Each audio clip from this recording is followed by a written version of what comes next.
The Great Hall of Nexus Prime stretched for miles in every direction.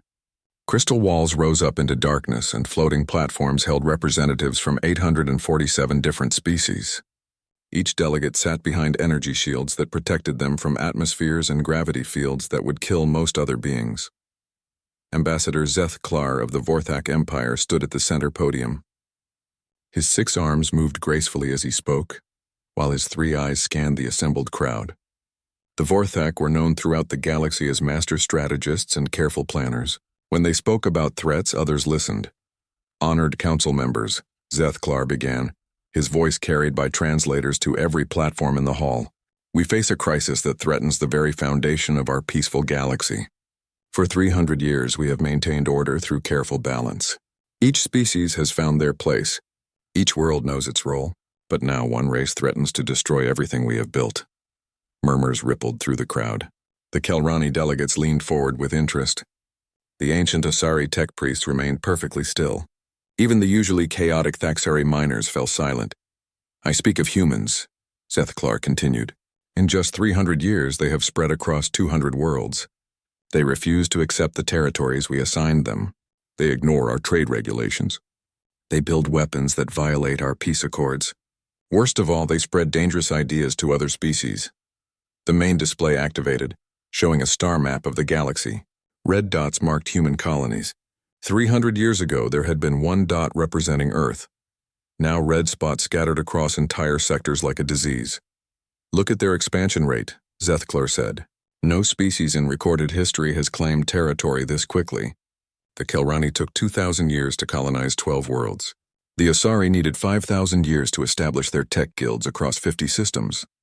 Humans have done more in 3 centuries than most species accomplish in 10 millennia. Council Speaker Mordeth, an ancient being whose species had existed since before recorded history, gestured for attention. Ambassador Zeth Klar, expansion alone is not a crime. Many species go through rapid growth periods. It is not just expansion, honored speaker. It is how they expand. Zeth Klar's display changed to show battle footage. Human ships moved in chaotic patterns, attacking in ways that made no sense according to established military doctrine. They fight without honor. They use tactics that are unpredictable and dangerous. They build weapons designed to kill rather than disable. The footage showed human soldiers moving through a battlefield. Unlike other species who fought in orderly formations, the humans seemed to move like water, flowing around obstacles and attacking from unexpected directions. But most dangerous of all, Zeth Klar continued, are the ideas they spread to other species.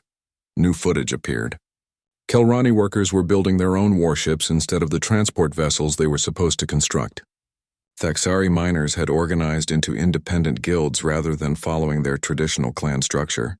Even some Osari young were abandoning ancient traditions to study human engineering techniques. They teach other species to question authority. They share technology that destabilizes our carefully maintained balance. They encourage rebellion against the natural order we have spent millennia perfecting. Delegate Vashati of the Kelrani Collective stood up, her blue skin shimmering with agitation. The humans have helped us develop new technologies. Our people are healthier and more productive than ever before. How is this a threat? Zeth Klar's 3 eyes focused on her. Because it creates chaos, honored delegate. When species abandon their designated roles, the entire system breaks down. The Kelrani were assigned mining and basic manufacturing. By developing advanced technology, you create competition with species better suited for such work. This leads to conflict. The humans simply helped us reach our potential, Vashati replied. Potential that threatens galactic stability, Zeth Klar shot back. The humans convinced species to want more than they were meant to have. They spread the dangerous idea that any being can achieve anything through effort and innovation. This is not how a stable society functions. Council Speaker Mordeth raised one ancient hand. These are serious accusations, Ambassador. Do you have evidence that human influence has actually harmed galactic peace? The display changed again. Star charts showed trade disruptions, territorial disputes, and resource conflicts, all clustered around areas of human influence. In the past 50 years, conflicts in human influence sectors have increased by 300%. Species that had peaceful relationships for thousands of years now compete aggressively. The humans call this healthy competition, but we know it leads to war. Zethklar gestured to another display showing economic data. Human traders ignore quarantine zones and restricted areas. They deliver supplies to species under council sanctions. They trade weapons to groups we have specifically banned from military technology. They undermine every regulation we have created to maintain peace. The evidence continued to mount. Human diplomats had helped 3 different species renegotiate unfavorable trade agreements with more powerful neighbors. Human teachers had established schools on dozens of worlds, spreading literacy and technical knowledge to species whose traditional leaders preferred to keep their populations uneducated. Human doctors had ended plagues by sharing medical technology that the Council had restricted. They justify these actions by claiming they help others, Zethklar said.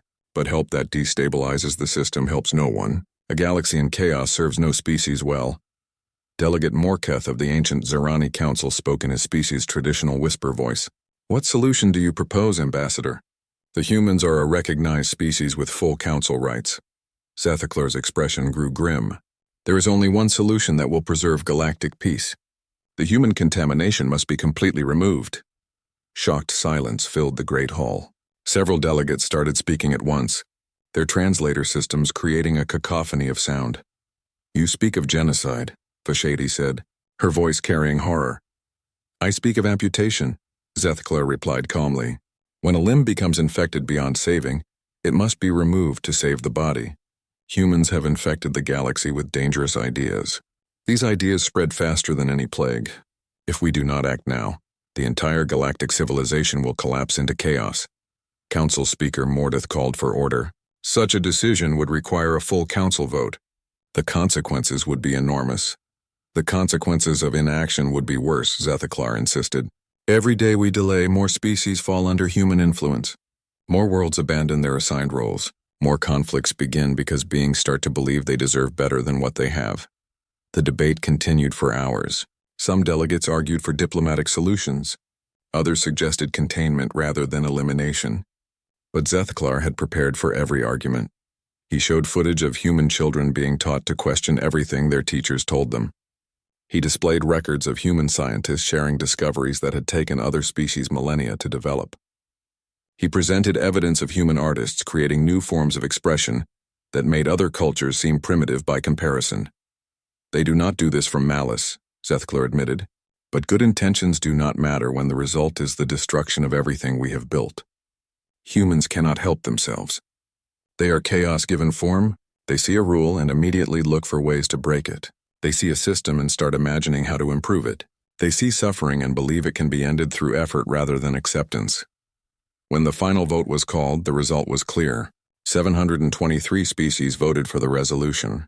124 voted against.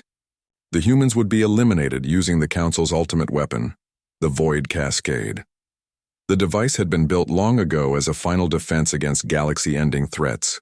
It could erase anything from reality itself, as if it had never existed. The Council had hoped never to use it, but desperate times called for desperate measures. The galaxy would be peaceful again. 6 months had passed since the Void Cascade fired. The weapon had worked exactly as designed. Earth was gone. Every human colony had simply stopped existing. The 200 worlds where humans had lived now showed no trace that anyone had ever been there. Even the space stations and ships had vanished, leaving only empty void where they once traveled. Council Speaker Mordeth stood before the Great Assembly once again. This time his ancient features showed satisfaction. The crisis was over. Peace had returned to the galaxy. Fellow beings, he announced to the gathered delegates, I am pleased to report that the human contamination has been successfully eliminated. Our sensors detect no trace of their species anywhere in the galaxy. The threat to our civilization has ended. Applause filled the Crystal Hall. The Vorthak delegation seemed especially pleased. Ambassador Zethklar's 3 eyes gleamed with triumph. His people had been right to push for this solution. Trade disputes have decreased by 60%. Mordeth continued, reading from his datapad. Territorial conflicts have dropped to their lowest levels in 3 centuries. 17 species that had begun developing military technologies have returned to their peaceful pursuits. The dangerous ideas that humans spread have begun to fade from memory. The statistics seemed impressive. The Kelrani had stopped building warships and returned to mining. The Thaxari had dissolved their independent guilds and gone back to traditional clan leadership. Even the young Osari had abandoned their experiments with human technology and returned to studying ancient texts, but not everyone in the hall felt celebratory. Delegate Vashti of the Kelrani sat quietly on her platform. Her blue skin had lost its usual shimmer, and her people's representative seemed withdrawn. When asked to report on their sector's status, she spoke in flat, emotionless tones. The Kelrani Collective reports full compliance with council directives. Mining output has returned to assigned levels. Population growth remains within acceptable parameters. There are no conflicts to report. Her words were correct, but something felt wrong. The Kelrani had once been enthusiastic participants in council meetings. They had asked questions, proposed new ideas, and shown genuine excitement about their projects. Now they simply sat and waited for orders. The Thaxari representative gave a similar report. Mining operations proceed normally. Clan structure has been restored. We have no requests or concerns. This was even stranger. The Thaxari were known throughout the galaxy for their loud arguments and constant complaints.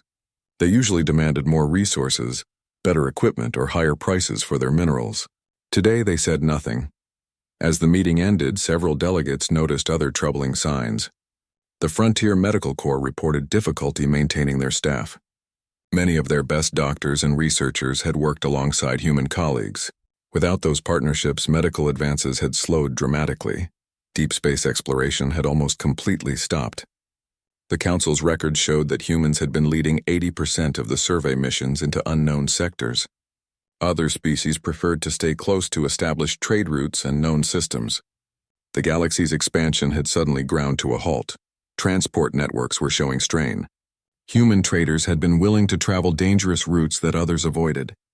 They had established supply lines to remote colonies and maintained connections between distant worlds. Without them, several frontier systems reported shortages of basic supplies. But Council leadership dismissed these concerns. Temporary disruptions were expected after such a major change. The galaxy would adapt. Order would be restored. 3 weeks later, the first serious problems began to surface. The Osari tech guilds reported a mysterious decline in innovation. For thousands of years, they had developed new technologies at a steady pace, but their latest projects seemed stale and uninspired. When questioned, Guildmaster Tethvar could not explain what had changed. Our methods remain the same, he insisted. Our knowledge is intact. Yet somehow our designs feel empty, as if we have forgotten something important. The Zerani Council faced similar issues. Their ancient meditation techniques, once a source of profound wisdom, now produced only obvious insights that everyone already knew. The deep philosophical discussions that had driven their culture for millennia had become repetitive and boring. Even more concerning were the reports from frontier worlds. 3 planets in the outer rim had experienced major equipment failures. Mining machines had broken down, life support systems had failed, and communication arrays had gone dark. In the past, human engineers had always responded to such emergencies. They had been willing to travel to dangerous areas and work in hostile conditions that other species avoided. Now, when the Council asked for volunteers to help these struggling worlds, no one stepped forward. The work was too risky, too difficult, and too far from civilized space. The frontier colonies would have to manage on their own, but they could not manage on their own. These worlds had been settled by species who lacked the technical skills to maintain complex systems. They had relied on human expertise to keep their colonies running. Without that support, they began to fail. Ambassador Zethklar received the first disturbing reports on his personal communication system. The Vorthak Empire's economic analysts had noticed unusual patterns in galactic trade data. "Sir," his aide reported, "productivity has dropped across 17 sectors. The decline is small but consistent. More troubling, innovation indices have fallen to levels not seen in over 1,000 years." Zethklar studied the data with growing concern.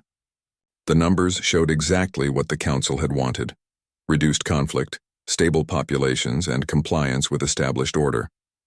But they also showed something unexpected: declining efficiency, reduced creativity, and economic stagnation. "What about the species that worked most closely with humans?" he asked. "The decline is most severe among those populations," his aide confirmed. "The Kelrani mining output has dropped by 30%. Thaxari mineral extraction is down 25%. Even our own research facilities report difficulty maintaining previous productivity levels. This made no sense. Removing a source of chaos should have improved efficiency, not reduced it. The Vorthak had expected other species to return to their natural levels of performance once human interference was eliminated. Instead, they seemed to be performing worse than ever. A message arrived from the Kelrani Collective. Delegate Vashti requested a private communication with Council leadership. When the connection was established, her image appeared on the screen looking exhausted and defeated. "Honored Council," she said formally, "the Kelrani Collective wishes to report an unexpected development. Our people have been experiencing what our doctors describe as a collective depression. Work performance has declined significantly. Social gatherings have become rare. Cultural activities have nearly stopped entirely. This is a temporary adjustment," Mordeth assured her. "Your people will adapt to the new stability." "Respectfully, honored speaker, I do not believe this is about adaptation. Our people had grown accustomed to learning new things, solving challenging problems, and improving their capabilities. The humans had taught us that growth and change were possible. Without that hope, our citizens seem to have lost motivation for any activity beyond basic survival." The communication ended, leaving the council leadership troubled. Similar reports began arriving from other species that had worked closely with humans. The pattern was clear. Worlds that had experienced the most human influence were now struggling the most, but the council had made their decision. They could not admit that eliminating humans might have been a mistake. Instead, they classified these reports as temporary side effects of necessary change. The galaxy would heal in time. They were wrong. As the months passed, the problems grew worse. Supply chains that humans had maintained began to break down. Research projects that had involved human scientists ground to a halt. Even basic maintenance of galactic infrastructure became increasingly difficult as species struggled to remember techniques they had learned from human colleagues. The galaxy was becoming a quieter, more orderly place, but it was also becoming a darker, sadder, and more limited place. The spark of curiosity and innovation that humans had brought was fading from memory. And in the deep darkness beyond the galaxy's edge, something ancient and hungry had begun to stir. 2 years after the cleansing, the emergency alarm screamed through every council facility across the galaxy. The sound had not been heard in over 3,000 years. It meant that something beyond all known threats was approaching. Council Speaker Mordeth rushed to the central command chamber on Nexus Prime. The massive displays showed sensor readings that made no sense. Energy signatures, unlike anything in their databases, were moving through the outer rim systems. Whatever was out there consumed entire star systems, leaving nothing but empty space behind. "Report," Mordeth commanded as he took his position at the central console. "Unknown entity detected in the Keth-Moran system," announced the Osari sensor operator. Her usually calm voice shook with fear. "The entity appears to be eating the stars themselves." The main display activated, showing long-range sensor data from the affected area. Where the Keth-Moran system had existed for billions of years, now there was only void. Not empty space with scattered debris, but actual nothingness, as if reality itself had been consumed. "How is this possible?" Mordeth asked. "We do not know, honored speaker. The entity does not follow any known laws of physics. It appears to exist partially outside normal space-time. Our sensors can detect its effects but cannot lock onto the entity itself." Admiral Korath of the Vorthak Imperial Fleet appeared on the communication screen. "Honored speaker, my fleets are moving to intercept this threat. We will establish a defensive perimeter around the core systems." "What forces are you deploying?" Mordeth asked. 12 battle fleets representing the finest military power in the galaxy. We have over 3,000 ships equipped with our most advanced weapons. The entity will not pass our defenses. The confidence in Korath's voice was reassuring. The Vorthak had never lost a major battle. Their military doctrine had been refined over thousands of years of successful campaigns. If anyone could stop this threat, it would be them. 3 days later, Admiral Korath's forces made contact with the entity. The battle lasted exactly 7 minutes. The emergency communication came through on all channels simultaneously. Admiral Korath's voice was barely recognizable, distorted by panic and disbelief. "All ships, the entity, it cannot be fought with conventional weapons. It adapts to everything we use against it. Energy weapons make it stronger. Physical projectiles passed through it harmlessly. When we used quantum torpedoes, it somehow learned to create its own and turn them against us. "Admiral, report your status," Mordeth commanded. 70% casualties. The survivors are retreating, but the entity is following. It moves faster than our fastest ships. It seems to understand our tactics before we implement them. This is not a battle, honored speaker. This is extermination. The communication cut to static. Emergency sessions were called across the galaxy. Every species' greatest military minds gathered to study the sensor data from the battle. What they found was deeply disturbing. The Vorthak had followed their traditional battle doctrine perfectly. They had arranged their ships in the proven formations that had won thousands of previous conflicts. They had used time-tested tactics that had never failed against any known enemy. The entity had simply ignored all of it. "It does not behave like any life form we have encountered," reported Dr. Veshitar, the galaxy's leading expert on xenobiology. "It seems to exist as pure entropy, consuming order and creating chaos. Our weapons were designed to fight material enemies that follow predictable patterns. This entity appears to thrive on unpredictability." General Morkani of the Zerani Defense Corps studied the tactical recordings with growing horror. "Look at how it moves. There is no pattern, no strategy we can identify. It simply flows around our attacks and strikes wherever we are weakest. Our doctrine teaches us to predict enemy behavior based on logical analysis. This thing is not logical." The entity continued its advance through the galaxy. System after system fell to its hunger. The Council deployed fleet after fleet, each following the same proven tactics that had maintained galactic peace for millennia. Each fleet was consumed just as quickly as the last. Desperate, the Council's military leaders began searching through their historical archives for any record of how to fight such an enemy. What they found made them realize the true scale of their mistake. In the classified military records, buried deep in files that few had ever accessed, they discovered documentation of previous galactic crises. Every major threat that had faced the galaxy in the past 3,000 years had been resolved with human involvement. The Devourer plague, that had threatened to consume all organic life, stopped by a human scientist who had ignored safety protocols and experimented directly on himself to develop a cure. The Void Pirates who had used space-folding technology to appear anywhere in the galaxy, defeated by human tacticians who had developed completely new fighting techniques based on something they called guerrilla warfare. The Great Silence, when an alien probe had shut down all galactic communications, overcome by human engineers who had built new communication systems using methods that other species had declared impossible. In every case, the solution had required thinking that other species could not achieve. Humans had succeeded where others failed because they approached problems differently. They ignored established methods, broke safety rules, and tried solutions that seemed insane to more logical minds.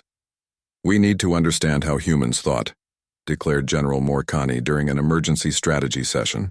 "Their military records show tactical approaches that violate every principle of logical warfare. Yet somehow these chaotic methods achieved victory. The Council's greatest minds worked frantically to decode human military philosophy. They found concepts that seemed contradictory: acceptable losses, strategic retreat, asymmetric warfare, and adaptive tactics. The humans had written about embracing uncertainty, using chaos as a weapon and turning weakness into strength. But understanding the concepts and implementing them were different things. When the Council's AIs tried to simulate human tactical thinking, the results were disasters. The artificial minds either became paralyzed by the contradictions in human logic or made decisions so random they amounted to suicide. Their thinking patterns are unlike any other species, reported Dr. Kalaniath, a young Kelrani scientist who had been studying human research methods before the cleansing. "They seem to have evolved on a world where survival required constant adaptation to changing conditions. This created mental flexibility that we lack. Can we recreate this flexibility?" asked Mordeth. "I do not believe so. Our species evolved in stable environments where following established patterns meant survival. Humans evolved in chaos, where following patterns meant death. Their minds are fundamentally different from ours." As Dr. Kalaniath spoke, the entity consumed its 15th star system. The Council's military forces had been reduced to less than 30% of their original strength. Panic was spreading through the core worlds as refugees fled the advancing threat. The entity was learning. Each battle made it stronger and more adaptive. It now created weapons based on technologies it had consumed from destroyed fleets. It moved with tactics that seemed to anticipate every defense the Council could mount. "We need new approaches," insisted General Morcani. "Our traditional methods are worse than useless against this threat. They make us predictable." "But we have no other methods," replied Admiral Vashtek of the Kelrani Defense Force. "For 3,000 years, we have followed the same doctrines because they work. We have no experience with improvisation or adaptation." The truth was becoming clear to everyone in the command center. The Council had spent millennia perfecting a system based on order, predictability, and adherence to proven methods. They had eliminated the one species that thought differently, that thrived on chaos and uncertainty. Now they faced an enemy that could only be defeated by the kind of thinking they had eradicated from the galaxy, as reports came in of the entity's approach toward the core systems. Council Speaker Mordeth made a decision that would have been unthinkable just days before. "Prepare the Void Cascade for reversal," he commanded. The chamber fell silent. Reversing the weapon had never been attempted. The energy requirements would be enormous and the process might not even work. "You cannot be serious," protested Ambassador Zethklar. "The humans were the source of chaos that threatened our civilization. And now chaos may be the only thing that can save our civilization." Mordeth replied grimly. "We need them back." The reversal of the Void Cascade required energy that the Council did not have. The weapon had been designed to erase, not to restore. Bringing back an entire species from non-existence would drain the power reserves of every major world in the galaxy. Dr. Yenthara, the Osari physicist who had originally designed the cascade, worked frantically in her laboratory. Her ancient hands shook as she recalculated the energy requirements for the third time. "The process will require us to channel power from 700 star systems simultaneously," she reported to the Emergency Council session. "We will need to shut down all non-essential systems across the entire galaxy. Transportation networks, manufacturing facilities, even life support systems on many worlds will need to be temporarily suspended." "And if the reversal fails?" asked Ambassador Zethklar. "Then we will have used up our remaining energy reserves for nothing. The galaxy will be defenseless and powerless when the entity reaches the core worlds." Council Speaker Mordeth studied the reports from the front lines. The entity had consumed 23 star systems and was accelerating. At its current rate of advance, it would reach Nexus Prime in less than 60 days. "How long will the reversal process take?" he asked. "If everything goes perfectly, 17 days. But we have never attempted anything like this before. There could be complications that delay the process significantly."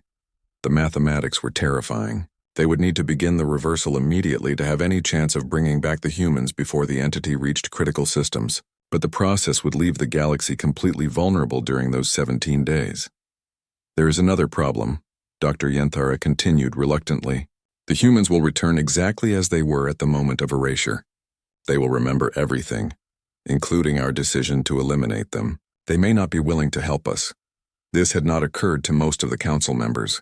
They had been so focused on the technical challenges of the reversal that they had not considered the political implications. The humans would return to find their species had been voted out of existence by the very government they had helped protect for centuries. "We will need to convince them that the galaxy has changed," said Mordeth. "We will have to admit our mistake and ask for their forgiveness." "Humans do not forgive easily," warned Delegate Vashati of the Kelrani. "I worked with them for many years. When they feel betrayed, they can be difficult to reason with." The debate continued for hours, but the entity did not slow its advance to accommodate their discussions. Finally, Mordeth called for a vote. The decision was unanimous. They would reverse the Void Cascade and bring back humanity. The preparation took 4 days. Power grids across the galaxy were reconfigured to channel energy toward Nexus Prime. Billions of beings watched their lights dim as power was diverted to the massive undertaking. Some worlds went completely dark, their populations waiting in emergency shelters as their planet's entire energy output was redirected. On the 5th day, Dr. Yenthara began the reversal sequence. The process was unlike anything that had ever been attempted. The Void Cascade had to be precisely inverted, recreating the exact conditions that had existed at the moment of human erasure. Every calculation had to be perfect. A single error could tear reality apart instead of restoring it. For 17 days, the galaxy held its breath. Energy flowed through the cascade at levels that pushed every system to its breaking point. Several power grids overloaded completely, leaving entire sectors in darkness. Emergency reports poured in about system failures, life support breakdowns, and communication blackouts, but slowly, impossibly, humans began to reappear. The first confirmed restoration was detected in the Sol system. Earth flickered back into existence, followed by its moon, then the space stations and orbital facilities that had surrounded humanity's home world. Within hours, the entire solar system had been restored exactly as it had been 2 years before. Then human colonies throughout the galaxy began materializing. Ships appeared in space, their crews confused and disoriented. Space stations came back online with their human operators trying to understand what had happened. The first human to make contact with the Council was Admiral Sarah Chen, commander of the human Deep Space Fleet. Her image appeared on Council communication screens with her command bridge behind her, looking exactly as it had at the moment of erasure. "This is Admiral Chen of the Terran Federation," she said, her voice cold and professional. "I am receiving sensor data that makes no sense. According to our instruments, 2 years have passed, but we have no memory of that time. Our colonies are reporting the same anomaly. What happened to us?" Council Speaker Mordeth had prepared for this moment, but facing the human commander was more difficult than he had expected. Her eyes showed the intelligence and determination that had made humans such effective leaders. Now those same qualities made her a potentially dangerous enemy. "Admiral Chen, I must inform you of a grave situation.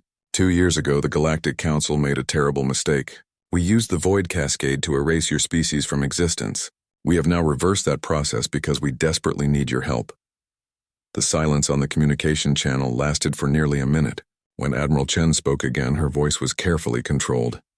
"You eliminated the entire human race?" "Yes. We believed your species posed a threat to galactic stability. We were wrong.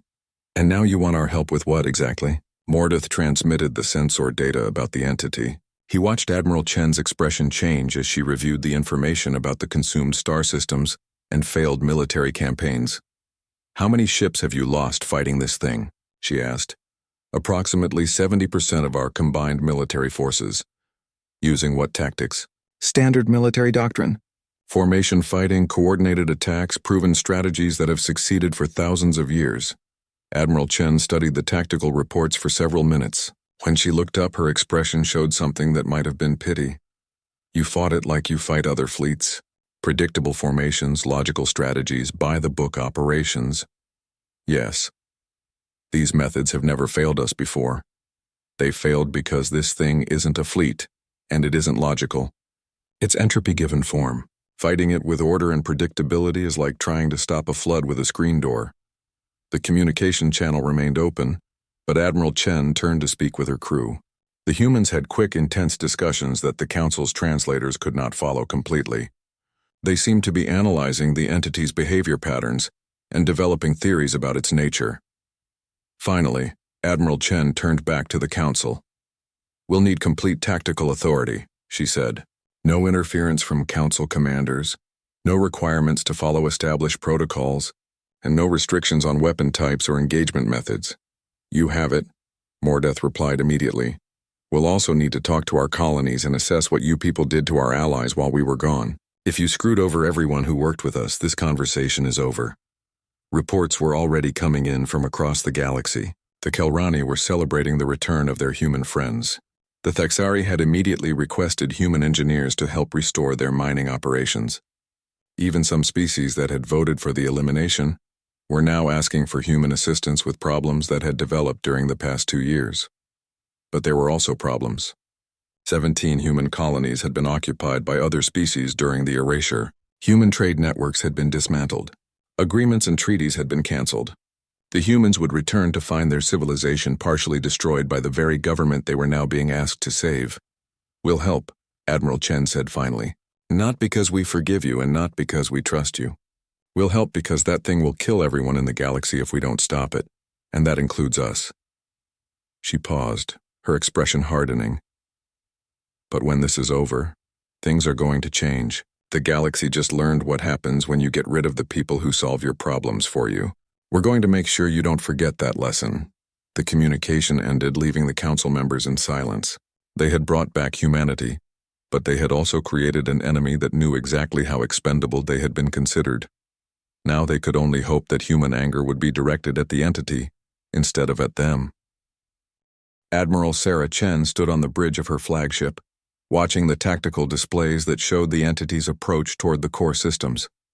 Her crew worked with the focused intensity that came from facing an enemy unlike anything they had ever encountered.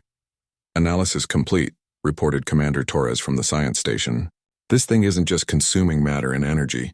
It's consuming information, patterns, even the laws of physics in local space. Wherever it goes, reality becomes simpler."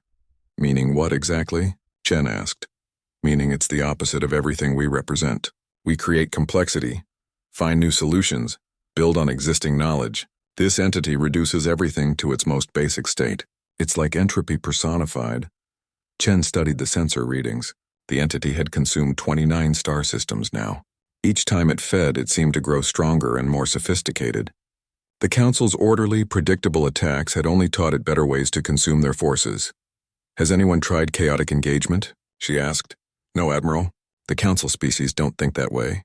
They've been using the same military doctrines for thousands of years. Then it's time to show them how humans fight." Chen opened a communication channel to the Council's Central Command. "This is Admiral Chen. I'm taking direct command of all military operations. Anyone who can't follow human tactical doctrine should withdraw to defensive positions around core worlds." Council Speaker Mordeth appeared on screen. "Admiral, we have experienced commanders who could assist you."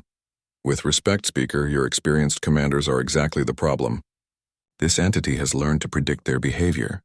We need to do things it hasn't seen before." Chen turned to her communications officer. "Open channels to all human military units. Authorization code Omega-7. The response was immediate. Across the galaxy, human military commanders acknowledged the signal. Many of them were still trying to understand what had happened during their erasure.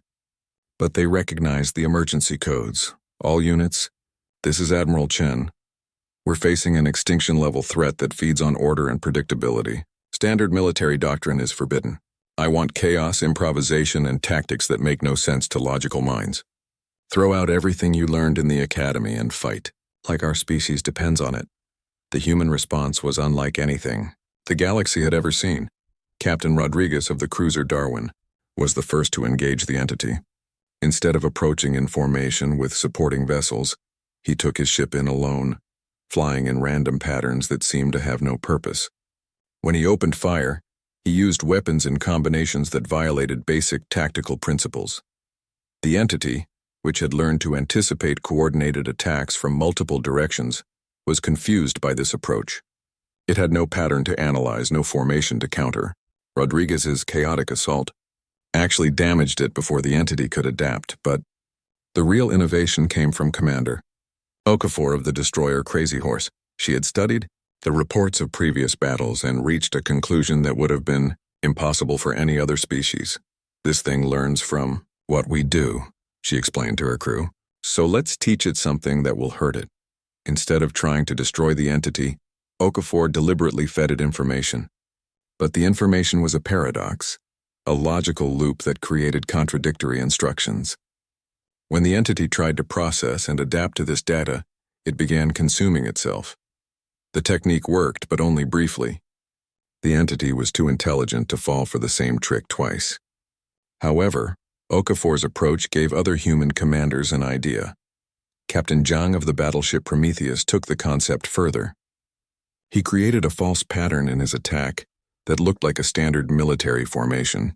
When the entity adapted to counter this expected approach, Zhang suddenly switched to completely different tactics, using the entity's own adaptations against it. "It's like teaching someone to expect a right hook and then hitting them with a left uppercut," Zhang explained to his tactical officer. The human fleets began working in ways that seemed insane to outside observers. Ships would scatter in all directions, regroup in random formations, and attack using weapons that shouldn't work together. Some commanders even deliberately damaged their own vessels to create unpredictable energy signatures that confused the entity's sensors. Admiral Chen coordinated this chaos from her flagship, But her coordination was unlike anything in galactic military history. Instead of giving specific orders, she provided general objectives and let each commander find their own solution. The result was dozens of different approaches being tried simultaneously. The entity, which had easily consumed the Council's orderly fleets, found itself facing an enemy it could not predict or understand. Every time it adapted to one human tactic, the humans would abandon that approach and try something completely different. But the humans were also taking terrible losses. Their chaotic tactics were effective against the entity, but they also resulted in friendly fire incidents, equipment failures, and strategic mistakes that would have been avoided by more careful planning. "Admiral," reported her communications officer, "we've lost 30% of our engaged forces. And how much damage have we done to the entity?" Chen asked. "Approximately 40% reduction in its mass and energy signature. Then we're winning. Keep pushing." The decisive moment came when Commander Sarah Kim of the science vessel Newton made a discovery that changed everything. She had been analyzing the entity's behavior patterns when she noticed something the military commanders had missed. "Admiral, this thing isn't just adapting to our tactics.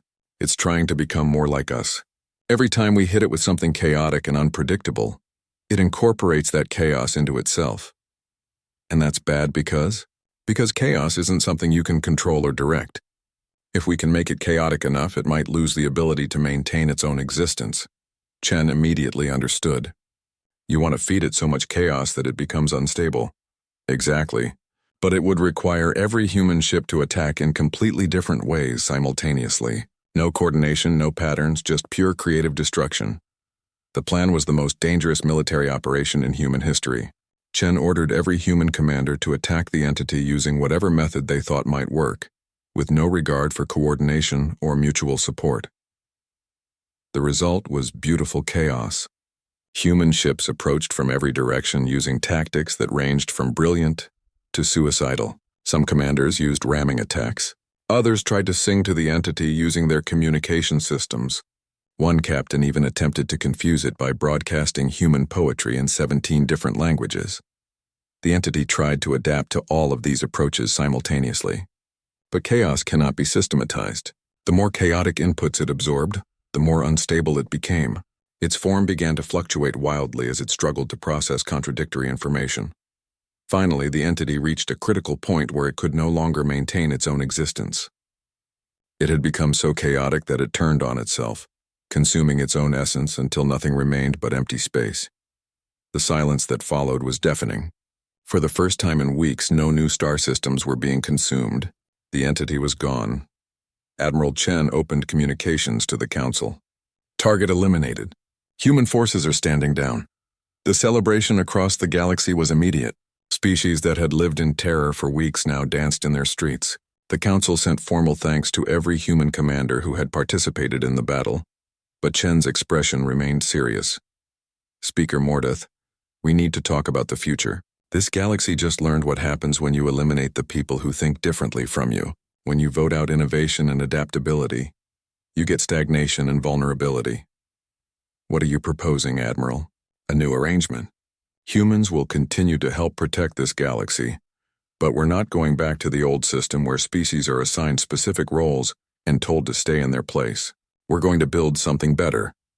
Over the following months, the galaxy began to change.